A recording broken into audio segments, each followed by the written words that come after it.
राष्ट्रीय शिक्षा नीति के माध्यम से जो बहुप्रतीक्षित शिक्षा के क्षेत्र में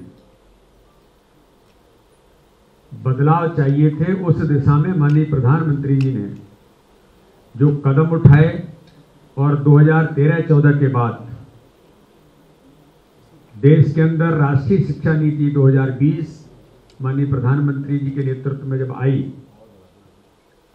तो पिछले दशक में भारत की उच्च शिक्षा व्यवस्था में एक महत्वपूर्ण बदलाव आया है। कई वर्षों से जो अपेक्षित था, हम लोग ये डिमांड करते थे कि मैकाले की शिक्षा पद्धति नहीं चलेगी, लेकिन लोग चर्चा तो करते थे, लेकिन व्यवहारिक तौर पर नई शिक्षा नीति क्या होगी, ये अगर किसी ने इस देश के अंदर व्यवहारिक तौर पर नई शिक्षा नीति लाने का काम किया तो भारत के प्रधानमंत्री आदरणीय नरेंद्र मोदी जी ने एक महत्वपूर्ण बदलाव के साथ नई शिक्षा नीति को देश के अंदर वो लेके आए, जो सरकार की शिक्षा को समावेशी, सुलभ और वैश्विक प्रतिस्पर्धी बनाने की निरंतर प्रतिबद्धता के साथ जो प्रेरित है, ऐसा इस शिक्षा नीति के माध्यम से बदलाव आज देश के अंदर आया। इस बदलाव को राष्ट्रीय शिक्षा नीति 2020 द्वारा मार्गदर्शित किया गया है, जिसका उद्देश्य देश की शिक्षा के तंत्र को विशेष तौर पर सुधारने के साथ और उसे वैश्विक मानकों के अनुरूप बनाना। यह नीति माननीय प्रधानमंत्री नरेंद्र मोदी जी के नेतृत्व में लागू की गई। इसका उद्देश्य शिक्षा के क्षेत्र में कई महत्वपूर्ण बदलाव करना था, जो छात्रों के समग्र विकास को बढ़ावा दे सके और देश के शिक्षा स्तर को सुधार सके। पिछले एक दशक में भारत के उच्च शिक्षा परिदृश्य ने गहन परिवर्तन का अनुभव किया है, जो शिक्षा को अधिक समावेशी, सुलभ और वैश्विक प्रतिस्पर्धा बनाने के लिए अटूट प्रतिबद्धता से प्रेरित है। नई शिक्षा नीति में 3 भाषाओं का सिद्धांत जो रखा गया, क्योंकि कई बार ये प्रश्न उठते थे और देश के अंदर इस पर चर्चा भी बहुत होती थी कि मातृभाषा में शिक्षा, इसकी मूल रूप से जो जरूरत थी, इस शिक्षा नीति के माध्यम से ये अवसर देश के प्रत्येक कोने में उन सब लोगों को देने का काम इस शिक्षा नीति के माध्यम से हुआ है। उनकी मातृभाषा में हिंदी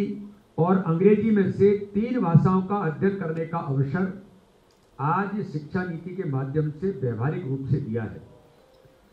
यह नीति शिक्षक शिक्षा के संस्थानों को मजबूत करने और शिक्षकों के निरंतर पेशेवर विकास पर जोर देती है। टीचर्स ट्रेनिंग्स के बारे में भी इस शिक्षा नीति के माध्यम से हमने बेहतर प्रयास माननीय प्रधानमंत्री मोदी जी के नेतृत्व में इस देश के अंदर हुए हैं,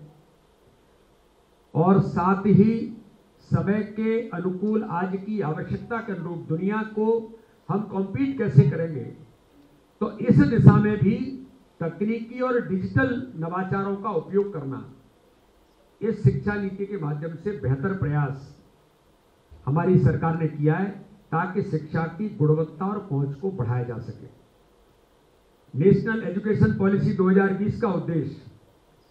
शिक्षा को रोजगार के साथ जोड़ना है, ताकि विद्यार्थियों को आवश्यक कौशल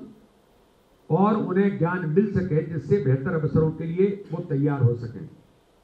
इसलिए मल्टीपल एंट्री और एग्जिट विकल्प,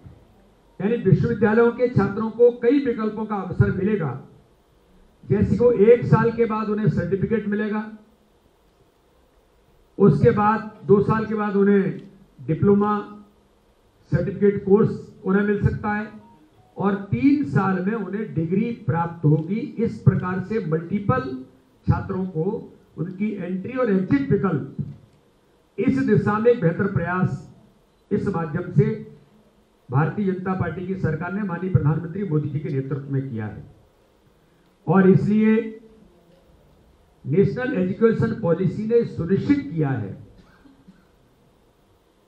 कि गरीब अनुसूचित जाति, अनुसूचित जनजाति और अन्य पिछड़े वर्ग के छात्रों को भी समान और गुणवत्तापूर्ण शिक्षा कैसे मिले, ये भी व्यवस्था नई एजुकेशन पॉलिसी के अंदर जो हुई, इसका बेहतर प्रयास इस माध्यम से हुआ है। बेटियों के लिए, हमारे दिव्यांग भाई और बहनों के लिए अलग प्रकार से योजनाएं ला करके, यहां तक कि थर्ड जेंडर्स के लिए भी किस प्रकार से अलग से व्यवस्था हो, ट्रांसजेंडर के लिए, लड़कियों के लिए, विकलांग, हमारे दिव्यांग छात्रों के लिए भी योजनाएं और सहायता प्रदान करने का प्रावधान इसके अंतर्गत जो हुआ, ये वास्तव में ही महत्वपूर्ण कदम सरकार ने उठाया है।